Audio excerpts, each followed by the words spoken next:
I retired from doing cardiothoracic surgery when I was 65 years old. I loved doing that work, but I had seen a number of surgeons try to hang on too long, and I did not want to do that. So what to do instead? The first thing I did was to follow my wife into good deed doing. Now we are both very involved in our local emergency shelter, soup kitchen, and food shelf. That has proven to be a very time-consuming gig, and I mention it because it is my excuse for not getting my 10,000 hours of painting in. The other thing I did was to join the University for Seniors. One of the classes that I took was a painting class, and that consisted of a dozen old ladies and myself. Some of these ladies knew a fair amount about painting, and most of them were wives, so I got instruction. I got lots of instruction.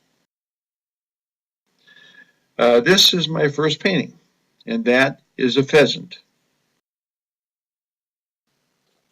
A year and a half later, I painted this. There was a lot of god-awful stuff in between. About this time, though, I started to think, hey, I'm going to be good at this. In fact, I might be great at this. Well, it really hasn't happened, but I have a good analogy. When I was in high school, I decided one summer I'm going to play golf. So I started the summer shooting 120. At the end of the summer, shooting 100. I thought, boy, that's great progress. I'm going to be great at golf. That didn't happen, but I still enjoyed playing golf. Likewise, even though I'm not producing great art, I am having great fun. Initially, I was going to be a wildlife artist, and that means you've got to paint ducks. So here is a wood duck.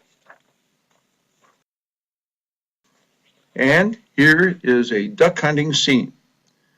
My nephew is my duck hunting partner, and I took a picture of him beneath this beautiful sunset. I showed him the photo and he asked me to paint the scene for him. So I did. I added a few ducks, and I presented him proudly with the painting. And, you know, he was less grateful than I thought he should be. He objected to the fact that the guy in the painting did not look at all like him. In fact, the guy looked a lot like me. And he was wearing my hat, my coat, and my waders. I learned something from this. I learned that my nephew needs a better sense of humor. Fortunately, our relationship tolerated that episode, and the next autumn we found ourselves beneath this beautiful sunrise. Golden morning, I call this painting. When I got home, after taking several photos, I added a few ducks again, and my wife came in and saw me at this painting, and she proclaimed, "The world does not need another painting of another duck." And I said, "Dear, my art book says right here that you should paint what you love." And she said, "Dear, paint something else." So, you may recognize this lady. She's been to every reunion. I was happy to capture what I call the look. The look means that she is thinking that she married an idiot. I still like the painting because as you folks look at this, you see a nice old lady, whereas I see a sexy wench. Up until this time, I have been painting what I loved. It also said in my art book that you will love what you paint. Not necessarily the painting, but the subject. A friend, a retired railroad man, sent a photo of the Duluth tourist train and requested that I paint it. I emailed him back, said, no, I paint ducks. And he sent me 6 more photos of that train and said, paint the train. So I painted the train, and sure enough, I now love that train.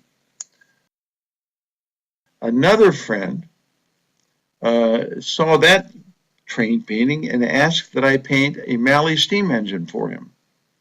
I knew about Malleys. Malleys are the biggest steam engines ever made.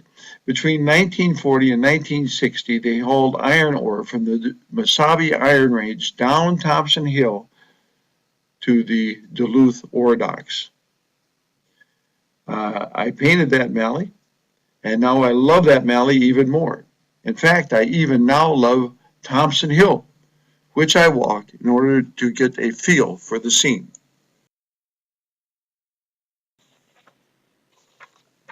I took a picture of this, my cousin's grandson, fishing, and he was fishing in the same exact spot where my cousin and I would fish together when we were both 5 years old.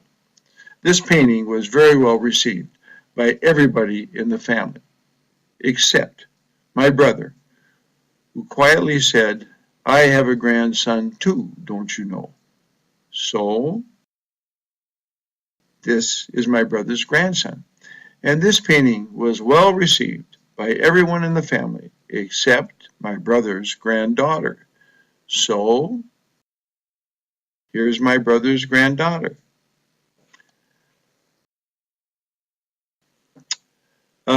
By now you realize that I am indeed having a great time, and you too are thinking, boy, I'd like to learn how to paint. Well, learning to paint is like learning anything else. You read, you watch experts, and that's a lot easier now with so many videos on the internet. And you paint, hopefully with a good teacher. I could always draw, and that helps a lot, but there are ways to get around the lack of a drawing skill. And also, I want to mention, join an art club. Artists are a fun group, and they're very supportive of each other. They're even more fun than surgeons. The next several slides are to show you what a great muse northern Minnesota, the North Woods, the streams and the lakes, and Duluth proper are for me. Here is a ship entering the Duluth port entry in December. You can tell because it's cold, the ship is laden with ice, and it's sporting a Christmas tree on the bow. We have plenty of winter to paint in Duluth and plenty of time to paint it. When you see something like this in the wild, you've got to get home and paint it. But it's kind of hard to remember exactly what that moose looked like.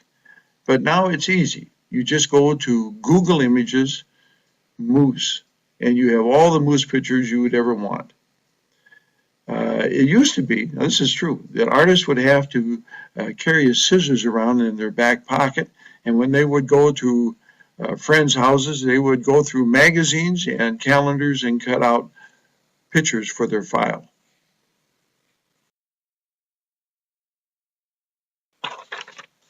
Actually, this car resides in Nebraska, and I don't apologize for that. Even though it's not a part of my muse argument, I am from Nebraska, so I can paint that. This is a summer sunrise coming up over eastern Lake Superior and shining on the Duluth port entry. Duluth is built on some hills overlooking Lake Superior. So this summer sunrise enters most of our homes. It warms our houses and it warms the cockles of our heart. Now, when I was a heart surgeon, I could never find those cockles, but now I think I'm getting close. Thank you.